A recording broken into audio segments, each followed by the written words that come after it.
최근 원격 조정 앱과 악성 코드를 이용해서 현금 수천만 원을 인출한 보이스피싱 일당이 검거된 사건이 있었습니다. 전주에 사는 50대 여성 A씨는 지난 3월 자신을 경찰이라고 말하는 사람에게 전화 한 통을 받습니다. 개인정보가 유출됐으니 휴대폰에 보안 프로그램을 설치하라는 내용이었습니다. 통화 내용대로 A씨가 설치한 앱은 원격 조정이 가능한 악성 코드. 경찰이라고 주장한 사람은 곧 A씨의 휴대폰을 마음대로 조작했습니다. 그리고는 A씨의 계좌에서 현금 4,200만 원이 빠져나갔습니다.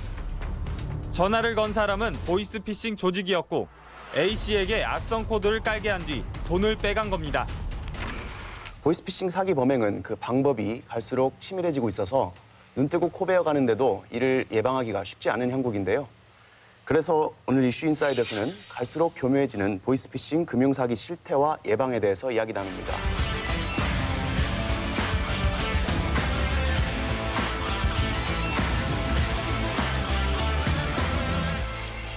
지원장님, 이 보이스피싱 네. 우리 정말 개그 프로에도 단골 소재로 등장하고 그렇습니다. 전 국민이 경각심을 가지고 많이 알고 있지 않습니까? 네, 예. 그럼에도 불구하고 이렇게 피해가 끊이질 않고 계속되는 것 같아요. 예. 근데 사실 보이스피싱 예방을 위해서 저희가 그동안 정부나 금감원 또는 뭐 경찰청이나 금융회사 등과 함께 예방에 대한 대책도 만들고 홍보도 또 많이 했는데 오히려 더 지금 계속 증가하고 있어요. 네. 작년도 그 전체 피해액이 약 한 4,440억 정도. 그게 이제 그 최고 수치죠. 역대 네. 최고 수치를 기록을 했고요. 그런데 또 피해자 수도 약 한 4만 8천여 명. 네. 근데 거기서 중요할 게 이제 하루 평균 그 피해를 당하는 그 피해자 수가 134명 정도 되고 일일 평균 그 피해 금액이 10억. 네. 이게 1인당 한 900만 원 정도를 피해를 이제 당하고 있는데 엄청나네요. 네, 엄청난 거죠. 근데 그 저희들이 분석을 해보니까 그럼 왜 이렇게 증가를 하느냐 네. 보니까 이 수법 자체가 아주 정교하게 진흥화되고 조직화된다는 거예요. 네. 그러니까 일단 그 조직화라는 것이 전담팀을 만들어요. 통장, 대포 통장을 수거하는 팀, 전화를 거는 팀, 돈을 인출하는 팀 등 이런 식으로 해서 조직화되는 그런 조직화가 되고 또 수법 자체가 정교하다 보니까 네. 우리 국민들이 거기에 이제 유혹이 돼서 네. 넘어가는 그런 게 있고요. 그리고 또 한 가지 이제 예전에는 보이스피싱 당하는 그런 부류층이 주로 돈이 좀 있는 분들이 당한다고 그렇게 생각을 했었는데 네. 요즘은 서민들, 서민층 그래 이제 맞춤형 그 수법을 적용해서 예. 그렇게 조직화해서 접근하기 때문에 서민들도 요즘 많이 당합니다. 조직화됐다는 건 예전처럼 그냥 네. 전화기 앞에 한 명이 앉아서 계속 통화하고 그걸로 끝나지 않는다는 그래. 것이죠. 돌아가면서 전화를 하고요. 네. 또 저기 예전에는 연변말씨로 해서 전화를 하면 아 이거 저기 중국 사람이구나 해서 바로 인식이 됐었는데 요즘 한국 사람이 거기 조직에 가담이 되기 때문에 유창한 한국어를 쓰기 때문에 거기 저희 전화 그 하는 그 말투만 가지고는 이게 사기범인지를 알 수가 없어요 저희가. 우리 주변에 피해가 얼마나 많은지 한번 볼까요? 혹시 최 변호사님은 전화 이런 거 받아보셨어요? 저는 받아본 적은 없는데요. 네. 저도 사실은 그 중고장터 이런 데서 음품 거래를 하다가 예. 한 32만 원 정도 피해를 본 사실이 있습니다. 소액으로. 예, 네. 그렇습니다. 근데 아까 이것도 말씀드린 건데 그 요즘에는 그 핸드폰만으로도 이걸 담보 삼아서 네. 그 이금융권에서 이렇게 300만 원씩 그냥 빌려줍니다 쉽게. 그래서 이 보이스피싱범들이 이렇게 겁박을 주고 지금 당장 전화하면은 바로 300만 원 입금되니까 이거 빨리 입금해라 이런 식으로도 해서 학생들도 굉장히 많이 당하고 있죠 요즘에는. 혹시 우리 패널분들도 주변이나 본인 피해 사례 있습니까? 근데 저는 중국에서 한 3년 정도 근무를 했었기 때문에 보이스피싱 전화 오면 저는 그냥 바로 중국어로 대답합니다. 我也是中国人, 你是哪位? 뭐 이런 식으로 해가지고 你是现在在哪里呀? 그래서 너 지금 어디냐? 나도 중국이니까. 네, 我老家也是中国. 뭐 이런 나도 고향이 중국 사람이다라고 하면은 한 3초 정도 정적이 흐르다가 끊습니다. 그냥 알아서. 저희가 실제 보이스피싱 사례를 이렇게 목소리를 한번 모아봤거든요. 녹음된 거 한번 들어보시고 한번 각자 이야기 나눠보시죠. 첫 번째 사례 좀 들려주세요.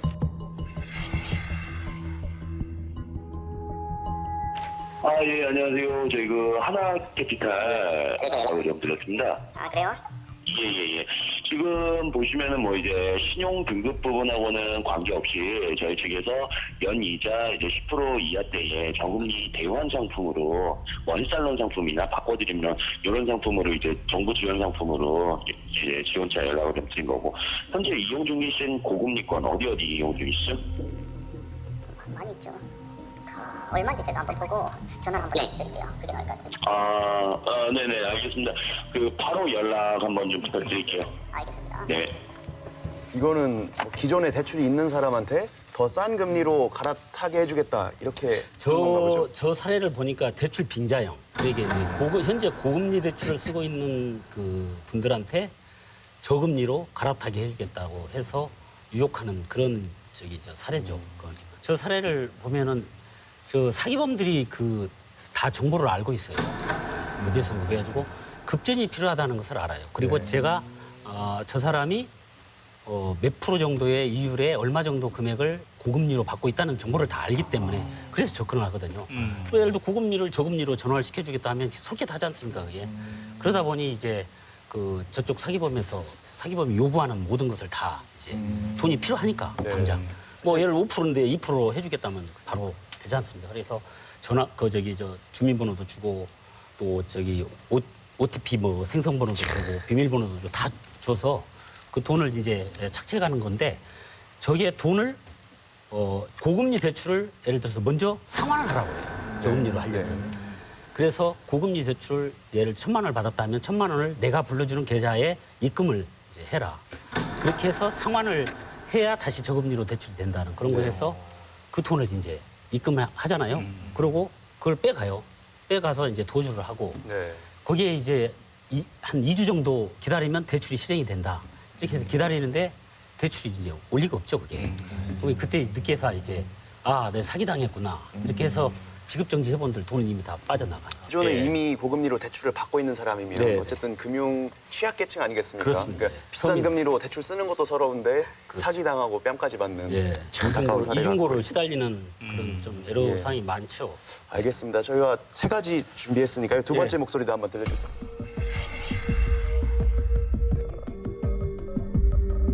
안녕하세요. 네네.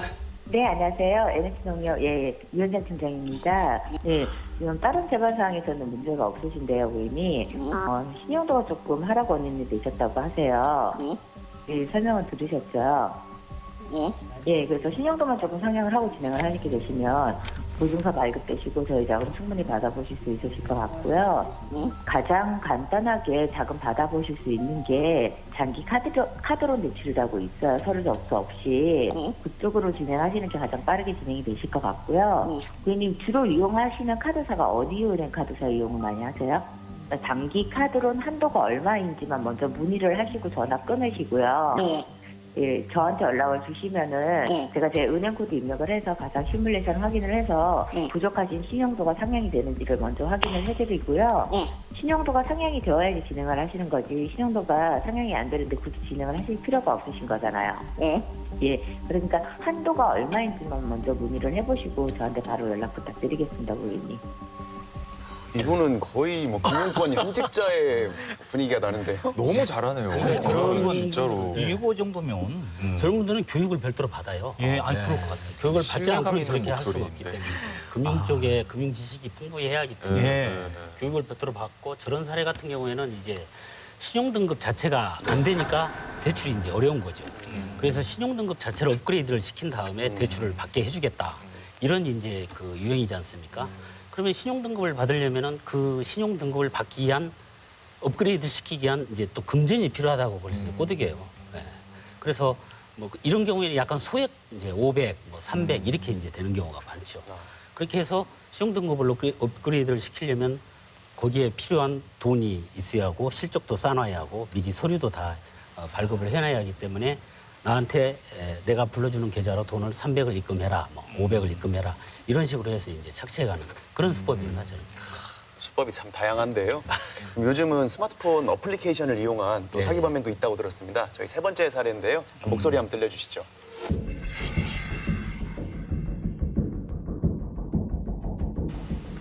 네, 여보세요? 네. 네, 고객님 선언 좀 드렸던 하나캐피탈 김민기 대리입니다. 저랑 통화 중에 있으셔가지고 혹시 모바일 네이버 접속 한번 가능하십니까, 고객님? 네. 네이버 검색란에 고객님 숫자로 122점 하나, 둘, 둘. 네. 네, 눌러주시면 하나캐피탈 본인 인증 페이지 나오셨습니까? 네. 네, 본인 인증 한번 눌러주십시오. 네, 그러시면은 일단은 저희 쪽에 신청 접수가 완료가 되셨고요. 이제 당일 중에 고객님 대출자금 이제 나가실 때 심사부에서 아마 전자서명차 저희 어플리케이션 실행해달라고 하시면은 방금 전에 설치하셨던 어플리케이션 부분 뭐 실행하시면은 전자서명란이 나오실 겁니다. 간단하게 전자서명하시면은 일단 당일 중에 대출자금 나가실 거니까 그러시면은 자 공문서 보내드리고 승인 나신 대로 바로 연락드리겠습니다. 네. 이거는 화면이 눈에 보이니까 더 믿게 될 것 같아요. 저런 경우 저 사례는 이제 원격 조정 프로그램을 이용한 사기 수법이다.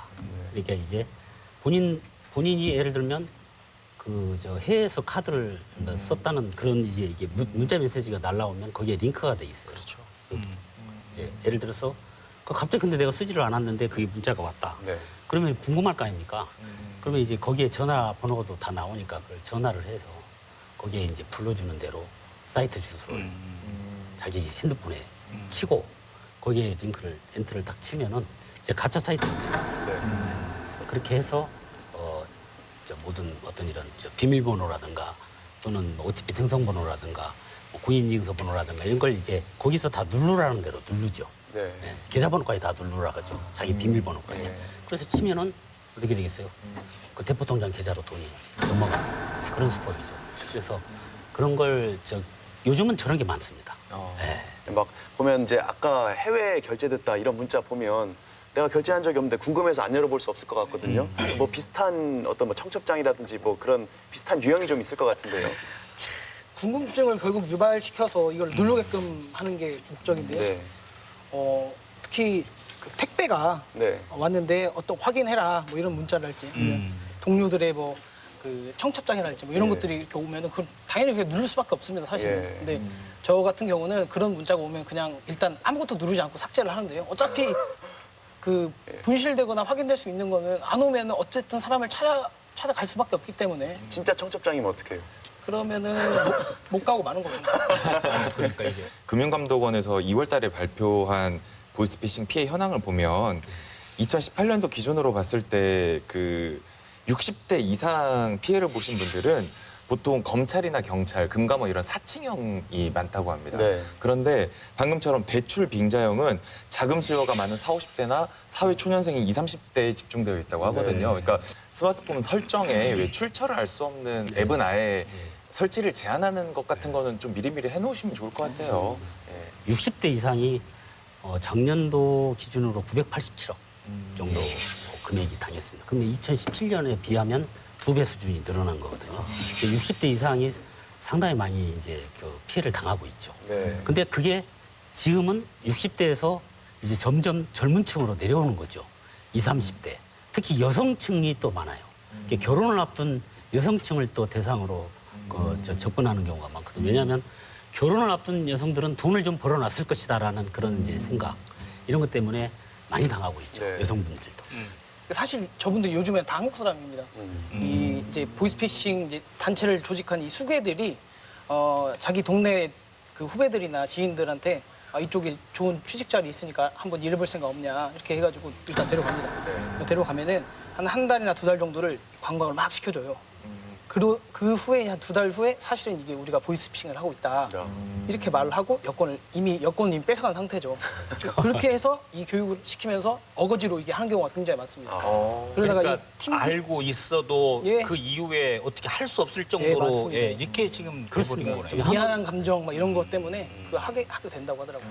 지금 아까 본 사례 뭐 금융권 사칭한 사례도 있고 문자 메시지로 그 스미싱한 사례도 있는데 그 법률구조공단에서 근무하셨으니까 아무래도 그런 보이스피싱 피해 사례 같은 거 많이 상담하고 해결하셨을 것 같은데요. 어떤 유형의 피해가 가장 많습니까? 일단 뭐 금감원하고 검찰청 사칭이 가장 금감원을 많죠. 사칭을 많이 하는군요. 예. 그렇죠. 제가 조금 추가적으로 설명을 드리면 지금 저희들 금감원에 들어오는 어떤 이런 그 보이스피싱 사례 접수 내역을 보니까 공공기관 사칭이 제일 많아요. 특히 검찰, 경찰, 금감원. 이 검찰하고 경찰은 사건에 연루됐다는 그런 이제 사례가 많이 오고 사건에 연루됐다는 것까지 본인이 다 가짜 사이트를 만들어서 그걸 본인이 주민번호만 누르면 사건 번호까지 다 나와서 본인이 어떤 사건에 연루됐다는 것까지 가짜로 다 나와요. 그게 화면에. 그러니 우리 국민들 믿을 수밖에 없고 이제 금감원 직원을 사칭하는 경우에는 말씀드렸듯이 너의 모든 계좌가 지금 다 오픈돼 있다. 그래서 금감원에서 안전하게 계좌 보호 조치를 하지 않으면 돈이 다 빠져나간다. 그래서 내가 하라는 대로 해라. 돈을 찾아서 뭐 김치 냉장고에 넣어놓으라고 한다든가 냉장고에 넣어놓으라 한다든가 지하철 이게 물품 보관소에다 넣어놓고 금감원 직원이 가면 그걸 줘야 그 돈을 보호할 수 있다든가 이렇게 해서 이제 80살 송모 할머니가 다급하게 은행 창구를 찾습니다. 다짜고짜 5천만 원을 인출해달라고 요구했고 돈을 받은 할머니는 귀가한 지 10분 만에 인출금을 모조리 잃었습니다. 금감원을 사칭한 보이스피싱 조직원의 말을 믿고 돈을 집에 남겨두고 외출했다 도난을 당한 겁니다. 금융감독관한테 연결해주겠다 이렇게 속이고 현금 5천만 원을 찾아 집에 김치냉장고에 보관을 해달라고 이렇게 속였습니다. 한 60대 여성이 자신의 아파트를 빠져나갑니다. 검찰을 사칭한 보이스피싱 조직으로부터 개인정보가 유출돼 예금이 위험하니 직접 만나자는 전화를 받은 겁니다. 곧이어 한 남성이 안으로 들어갔다 나옵니다. 여성이 집을 비운 사이 몰래 들어가 집안에 있던 4,500만 원을 훔친 겁니다.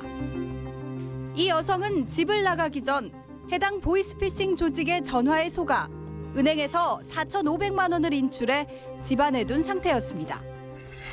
그러면 그 피해자를 물론 금전적인 피해자들도 있겠지만 어떤 아르바이트를 미끼로 해가지고 이게 이용당하고 그런 피해 사례도 있다고 들었어요. 이게 무슨 내용입니까? 이제 20살, 21살 이런 분들은 단기 알바를 많이 구합니다. 그러면은 이 알바몬이나 이런 특정 아르바이트를 구인하는 그런 인터넷에 이 보이스피싱범들이 통장 거래만 자기 통장을 이용해서 거래만 하면은 하루에 뭐 일당 5만 원을 주겠다 뭐 이런 식으로 이렇게 구인을 하거든요. 그러면은 하루에 5만 원 그냥 통장 거래만 하고 이렇게 돈 벌면은 굉장히 청년들로서는 되게 솔깃한 기회거든요. 그래서 그렇게 하게 되죠. 그러면 한 3일, 4일 되면은 이상한 데서 연락이 오는 거죠. 당신 지금 사기 치고 있다. 그다음에 뭐 빨리 환불해달라. 뭐 은행에서 연락이 오는 경우가 있거든요. 그러면 그때서야 이제 내가 사기에 가담됐구나 이렇게 되는 거죠. 걸려들었다고 추가적으로 조금만 더 보충해서 설명드리면 그게 이제 대포 통장이 유통이 되는 거거든요. 대포 통장 유통하는 사례가 두 가지가 있어요. 일단 방금 말씀하신 대로 좀 취업 준비생 돈이 궁한 이런 분들이 통장을 만들어요. 그 돈을 팔아요 그걸 사기범한테. 그러면은 통상 거래되는 금액이 200 내지 300만 원 정도 되거든요 그게. 그러니까 젊은 층에 있는 분들은 이게 이제 솔깃하지 않습니까? 그래서 통장을 만들어서 그 사기범한테 통장하고 비밀번호까지 현금 카드까지 다 넘겨줘요. 그러면 300이 들어와요. 그러고 난 다음에 한 달이나 2달 정도 지나서 경찰서에 전화가 와요. 보니까 그 팔아서 넘긴 통장이 대포 통장으로 이용을 한 거예요. 그렇게 됐을 경우에는 그 젊은 그 친구들은 우리 법상 그 대포 통장이 넘어가서 그 사기 계좌 이용하면 아마 전자금융거래법상 3년 이하 징역이나 2천만 원 이하 벌금에 처하도록 돼 있고 또 금전적인 금융권의 제재가 또 돼 있어요. 통장을 1년 동안 개설을 못 한다든가 또 여러 가지 그 신용 쪽에 있어서 금융거래가 어렵게 되고 그래서 그런 그 유혹에 빠지는 그런 경우도 있고 또 이런 이제 한 가지 더 추가로 말씀드리면 그 알바를 하는 데 있어서 중간에 알바를 하는 거예요. 그러니까 예를 들어 1월 달에 이제 취직을 해서 1월 1일부터 되면은 뭐 온전하게 돈을 이제 급여를 다 받을 수 있는데 예를 1월 16일 정도 이제 고용이 되는 거죠. 그리고 1월 16일 고용이 되면은 거기 이제 고용주가 그래요. 사기범이죠. 일단은 다 한 달 거 그 급여가 다 나갈 것이니까 우리가 손해 볼 수 있다. 그래서 너의 그 통장과 비밀번호라든가 이런 걸 우리가 한 달 동안 관리를 해야겠다. 이렇게 해서 가지고 있단 말이에요. 그걸 이제 대포 통장으로 이용을 하는 그런 사례가 있고 그런 분들도 또 법상 처벌을 받고 그렇게 이용당하고 피해를 본 사람인데도 또 처벌이 되는 건가요? 예, 요즘에 실제로는 한 징역 1년에 집행유예 2년 정도 요즘 이렇게 처벌이 되고 있습니다. 이게 통장을 단순히 대여하는 거 이것은 이제 전자금융거래법 위반으로 처벌이 되는데요.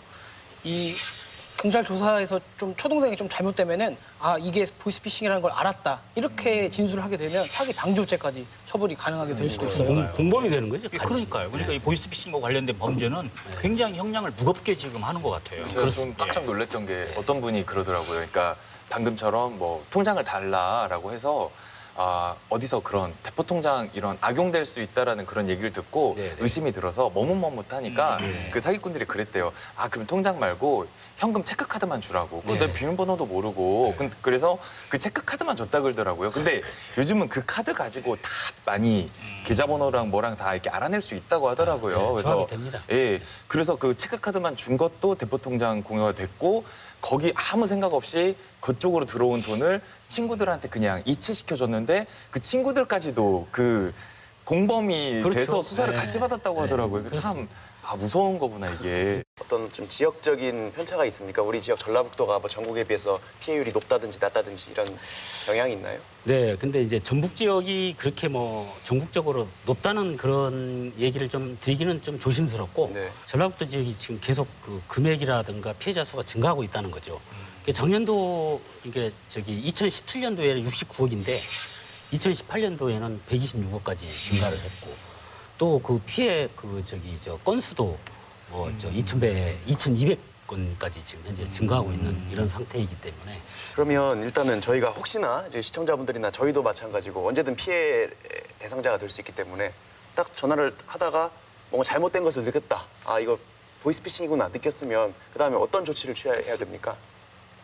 일단 저희가 주장하는 게 쓰리고라고 일단은 전화로 오면 일단 의심을 하고 두 번째 확인을 하고 세 번째는 끊고 한번 들어보고 난 다음에 그 번호로 전화를 하지 말고 제가 방금 말씀드린 대로 대표 기관에 직접 114나 이런 공인기관에 확인을 해서 실제 그 직원이 거기 근무하는지 등등 또 내가 실제로 그 대출이 있는지 이런 걸 이제 보고 관련이 없으면은 거기에 행동을 하면 안 되죠.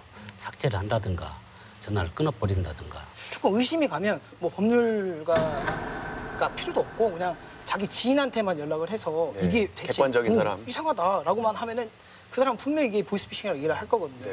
그래서 의심이 될 땐 일단 옆에 있는 사람한테 말해라. 이게 가장 좋은 방법일 계속 것 전화 같습니다. 받다 보면 정신이 혼미해지나 봐요. 그렇습니다.